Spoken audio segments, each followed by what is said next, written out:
नमस्ते।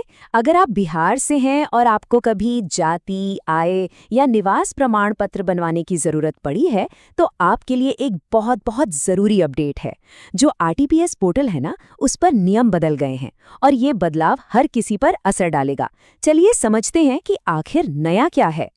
तो अगर आप भी इनमें से कोई सर्टिफिकेट बनवाने की सोच रहे हैं, तो जरा रुकिए, क्योंकि जो प्रोसेस आप अब तक जानते थे ना, वो अब वैसा नहीं रहा। जी हाँ, बिल्कुल सही सुना आपने। वो जो 5 मिनट में फटाफट काम हो जाता था, समझिए कि वो दौर अब गया। अब एक काफी जरूरी और बड़ा बदलाव आ गया है। तो इस पूरे मामले को समझने के लिए हम क्या करेंगे? सबसे पहले तो देखेंगे कि भाई नए नियम हैं क्या। फिर थोड़ा पीछे जाके याद करेंगे कि पहले कितना आसान था सब कुछ। और ये भी जानेंगे कि आखिर ये बदलाव करने की जरूरत पड़ी क्यों। उसके बाद सबसे काम की बात कि अब कौन कौन से डॉक्यूमेंट्स लगेंगे, ऑनलाइन अप्लाई करने का नया तरीका क्या है और इन सब का हम आप पर क्या असर पड़ने वाला है। तो चलिए सबसे पहले पॉइंट से ही शुरू करते हैं। हुआ ये है कि बिहार सरकार ने जो अपना आरटीपीएस पोर्टल है, उस पर सर्टिफिकेट बनाने के जो नियम थे, उन्हें पूरी तरह से बदल दिया है। एक बड़ा अपडेट है ये। अच्छा, अब कुछ लोग सोच रहे होंगे कि ये आरटीपीएस पोर्टल आखिर है क्या भला। तो देखिए, इसका पूरा नाम है राइट टू पब्लिक सर्विस, मतलब लोक सेवाओं का अधिकार।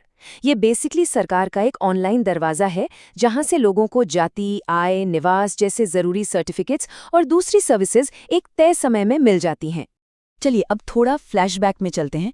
याद करते हैं वो पुराना वाला तरीका जिससे शायद हम सब ने कभी ना कभी सर्टिफिकेट बनवाया होगा। पहले का सिस्टम तो क्या ही था, एकदम सीधा साधा। बस अपना आधार कार्ड अपलोड किया और काम लगभग हो गया। एक सेल्फ डिक्लेरेशन फॉर्म होता था, मतलब खुद ही लिखकर दे दिया कि जानकारी सही है और बस एप्लीकेशन एक्सेप्ट। कोई ज्यादा डॉक्यूमेंट का झंझट नहीं और पूरा काम मुश्किल से 2 से 5 मिनट में निपट जाता था। तो दिमाग में यही सवाल आता है ना, कि जब सब कुछ इतना आसान और बढ़िया चल रहा था, तो फिर बदला क्या गया और क्यों? मतलब इसकी जरूरत ही क्या थी? अब देखिए, यहीं पर सारा खेल बदल गया है। पहले का तरीका था सेल्फ डिक्लेरेशन पर बेस्ड, मतलब आपने जो कह दिया मान लिया। लेकिन अब का तरीका है प्रूफ बेस्ड, यानी अब आपको सबूत देना पड़ेगा। पहले वेरिफिकेशन नाम मात्र का होता था, पर अब हर एप्लीकेशन को ठीक से जांचा परखा जाएगा। तो सरकार ने ये कदम उठाया क्यों? देखिए, इसके पीछे सीधी सी वजह है ऑथेंटिसिटी।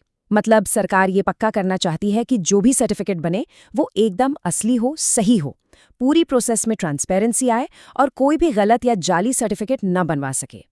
चलिए अब आते हैं मुद्दे की बात पर। सबसे बड़ा सवाल यही है कि भाई अब डॉक्यूमेंट्स क्या क्या लगेंगे। और यहाँ एक बहुत बड़ी राहत की बात है।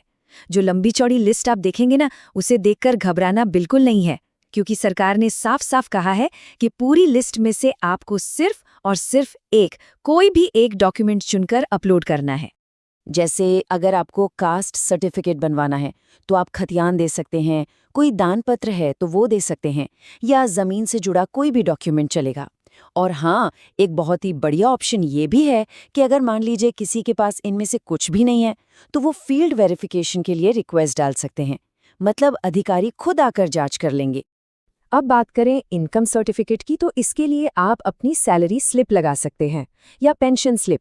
जो लोग इनकम टैक्स भरते हैं वो अपना आईटीआर भी लगा सकते हैं, मतलब आय से जुड़ा कोई भी पक्का रिकॉर्ड काम कर जाएगा। और फिर आता है रेजिडेंस सर्टिफिकेट, यानी निवास प्रमाण पत्र। इसके लिए ऑप्शंस थोड़े ज्यादा हैं। जमीन के कागजात तो हैं ही, उनके अलावा राशन कार्ड, वोटर आईडी, यहाँ तक कि बिजली या टेलीफोन का बिल भी चलेगा। और फिर से याद दिला दूं, इस पूरी लिस्ट में से भी सिर्फ एक ही डॉक्यूमेंट देना है। तो डॉक्यूमेंट रेडी हो गए? क्या बात है। चलिए फिर अब फटाफट ये भी देख लेते हैं कि नए सिस्टम में ऑनलाइन अप्लाई करना कैसे है। प्रोसेस ना काफी सीधा सा है। सबसे पहले आपको आरटीपीएस पोर्टल के सिटीजन सेक्शन या नागरिक अनुभाग में जाकर खुद को रजिस्टर करना है। फिर अपनी लॉगिन आईडी और पासवर्ड से साइन इन कीजिए। अंदर जाकर अप्लाई फॉर सर्विसेज में सामान्य प्रशासन विभाग को चुनना है। वहां से जो भी सर्टिफिकेट चाहिए, जाति, आय या निवास, उसे अंचल स्तर पर सिलेक्ट कर लीजिए। बस फिर फॉर्म को ध्यान से भरिए, अपना एक डॉक्यूमेंट अपलोड कीजिए और सबमिट। आपको एक एप्लीकेशन नंबर मिलेगा, उसे बस संभाल कर रख लीजिएगा। तो ठीक है, हमने पूरा प्रोसेस समझ लिया।